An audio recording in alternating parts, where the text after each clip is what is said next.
listening to TV Ate My Dinner. This is a special mini edition. My name is Sean. I'm sitting here with Brooks, and we're ready to talk about some movies tonight, or at least one in particular. What do you got for us, Brooks? I did see The Host, which you had mentioned you had seen earlier. So if you want to talk about that, I've finally seen it. This is a Korean movie, yes, The Host. A strange Korean monster movie. Kind of a modern monster movie, I guess. It got released in America, and there's a dub version. The dub version's actually what I saw. Yeah, that's what I saw too, so we both cheated. It's like seeing old cheesy kung fu movies if you watch it. Except for the first 5 minutes that are in English, because it's an American who decides to dump like 500 tons of formaldehyde down the sink. That, I guess, is what they're suggesting. Apparently creates The Host. It's a strange movie, because it had different storylines and different angles. Like, it couldn't decide what it wanted to be about on a core level. A lot of foreign films are like that. It's really layered. I think the Asians have trouble figuring out, because really The Host gets off to an excellent start where they introduce the monster almost immediately. And it's not at all ambiguous. Like, there were these quotes comparing it to Jaws, but it's not at all like Jaws, because they introduced the entire monster right away, and there's no question about, we got to do something, and there's one guy who's like, no, there's a monster. It's like, obviously. Like, they see something on a bridge, and they're like, what's that? And the next thing you know, it like comes on land and kills. I know, like that scene was really cool. That was one of the best scenes ever. That's what I liked about it. In fact, if the rest of the movie had held up that way, that we would have had no problems at all. Like, I think the movie was good, but it's like, then they kind of slack off, and then they do all these like character pieces about how, the guy whose daughter disappears, his family doesn't respect him, and there's all these like interpersonal. I think it's interesting how the characters are all like members of a family, and somehow it started looking like a Wes Anderson movie at that point, because they were all eccentric and weird. The one guy had just like this crazy ways. He kept falling asleep and stuff. The girl's an Olympic archer. It's like, really? Yeah, so that's going to come into play. It's completely a Wes Anderson thing, where everyone in the family has a complete different personality, and none of them look like they'd grown up together at all. I guess it is sort of like an Asian Royal Tenenbaums. Oh, absolutely. But I didn't like that part. I thought the part with the little girl stuck in the sewer and trying to get out, that was interesting. All the monster scenes are really cool, but all the little subplots of them dealing with this fake virus.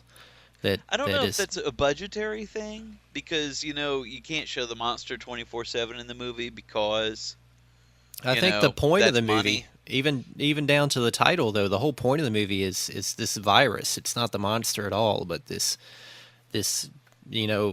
public disinformation campaign that's put upon them by the Americans, oddly enough. And I think that culturally there's got to be a disconnect there that I'm sure if we were Korean, we would much more get into that and understand where they're coming from on that. This distrust of authority and the fear that Americans are somehow exploiting you, because they're portrayed very badly in the movie. I mean, every time you see an American, he's either pouring formaldehyde into the river or trying to remove sections of your brain, looking for a virus that they know isn't there.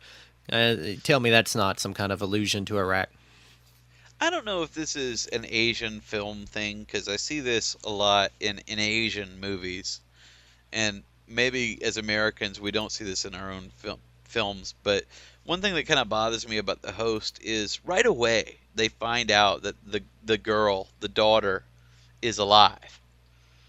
And I mean, right away, like, she calls them from the sewer, from the monster pit, on the cell phone to let them know that she's still alive. And it takes the whole rest of the movie for them to mobilize behind that. Well, because they spend half the movie going, "Why won't you listen to me?" Blah blah blah blah, blah, like crying, and it's really annoying and sad. And when they finally do get together, they come together like this well-honed mechanism. Well, that's where it becomes another like Wes Anderson movie where they each have a superpower of some sort. Yeah.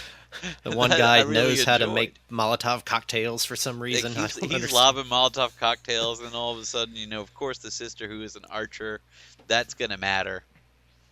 And then, it's like, that's really cool when they finally do it. But it's like, what you have here is the makings of a really awesome 40-minute movie, by my estimation. because you got this story that starts off really strong. You got these characters that I enjoy. I like that dynamic, but they spend like an hour of the movie in between the beginning. It's like a James Cameron movie, is what it is.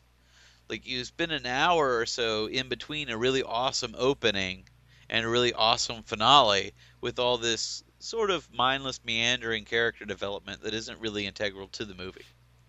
I just think it's the entire subplot of the virus because it means nothing.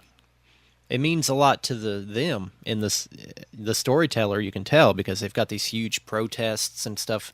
I mean, they spend a lot of money trying to show that part of the story. They've got these big set pieces with all the hospital people and the gassing the streets and stuff.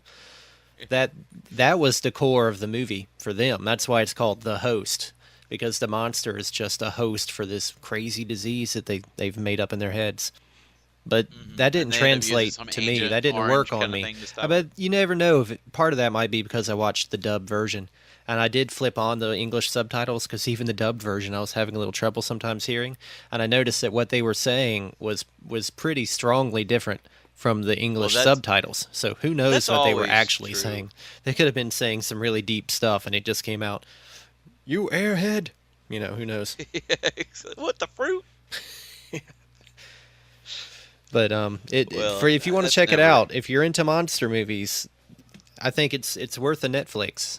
You know, Yeah, because it's not by any means a bad movie. I enjoyed it. It's another one of those movies that it kind of annoyed me because in the first 20 minutes I was like, "This is awesome," and it doesn't sustain. yeah, once Because the monster it goes seems like away, it's you hard to kind of lose maintain. interest.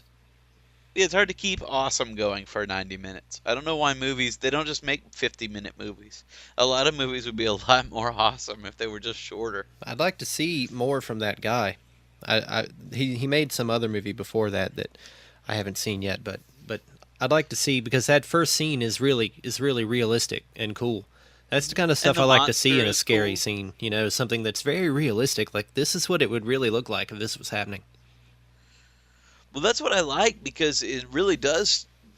Most monster movies make the monster sort of supernatural. And in this, the monster is really strong, but it is mostly just like an animal. It's really scary too. It's a cool looking monster. They did a really good job on the effects. It looks like something real. It looks like something, you know, it's real. It's very realistic. A lot of movies I don't like because they're not realistic in the way that in the premise. But if you were like hanging out by a river and you saw something weird hanging from a bridge, you'd stand there and gawk. And if something were in the water, Up like to the people point it don't dropped down and assume. started swimming toward me, then I'd be Yeah, gone. if it by the time it got up on shore, yeah, you'd be running. But if you just saw something running around, you wouldn't think in terms of, oh, we better get out of here. That's probably going to kill us all. Because Yeah. people don't think like that in real life. That was a really cool scene. They're like throwing, you see why stuff grows in the river. The first time they see something, they just start throwing trash into the river trying to hit it. It's like, and you wonder why mutants come out. Yeah, of course. Well, first of all, they're made out of formaldehyde. Very And that will toxic. make a mutant before. And especially, it's my favorite part of the movie is that they're showing him pour all the bottles of formaldehyde down the drain, and they do this long pull away to show you how many bottles, and it's like miles and miles and miles. Like, how much formaldehyde do you have just sitting around? Yeah. Like, No, Lord, no wonder they had to get rid of it. It's taking up I all the know. room. Think you would have made this decision a little earlier before you had like 9,000 gallons of old formaldehyde just sitting around. We cut to like a week later or whatever, and the American army is there, and they've quarantined it. It's like, oh, now here we go.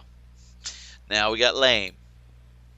But before that happens, when it's regular people in a situation, you get it. But it's like when guys with machine guns show up and they can't handle it, you're like, ah, well, maybe they deserve to get eaten because they've got like bazookas and stuff. Like if Slasher comes at me in my house, I'm not prepared for that. There could be all kinds of things to go awry. But if I have like a rocket launcher and the Slasher is still bothering me, then I probably deserve to get killed. Because that makes no sense. It's like, I think that serious people being stupid works. But stupid people being serious doesn't. And that's what you see play out more and more. You see like really, really poorly, untalented people trying to make movies. And they think they're good, so they're not being funny at all. This is the Leslie And Nielsen effect. You get yeah, a really unless they're dramatic actor and you make disastrously them funny. bad, like Ed Wood, kind of like Rudy Ray Moore, they're kind of charming, and even they're not so awesome because they're so bad, but there is a certain charm to them. Like, they're not completely without talent. They do have the ability to entertain.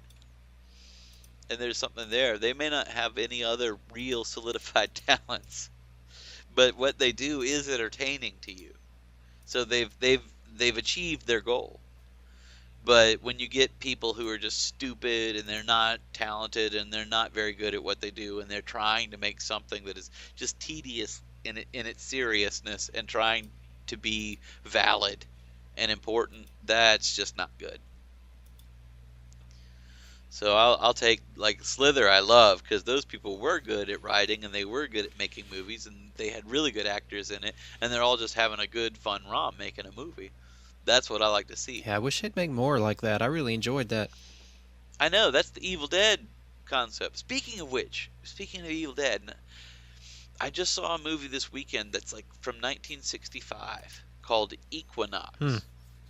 And apparently Dennis Muren, who is one of the special effects guys on the original Star Wars movie, made this as like a film, like a student film. And they made it for nothing, and it's a monster movie, and it's mostly bad, but it's strikingly similar to Evil Dead. I swear, Really? even the old How professor interesting. guy who does the voiceover about the evil book, I swear that's the same guy from Evil Dead 2. We're on to you, Sam Raimi. You can download that in the woods now. You can find that online. The original Evil Dead film they made Oh, to really? show investors or whatever. Yeah, you can. It's pretty funny. I'd love to see that. It might be on YouTube. You should. I mean, I've seen it online. The quality of it's horrible, but Well, no doubt.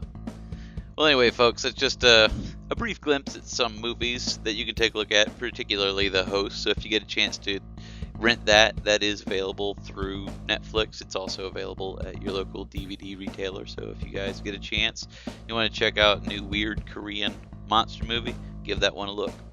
In the meantime, we'll be back later on with a regular-sized episode.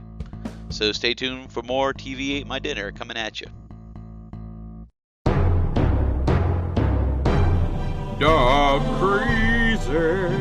dogcrazy.com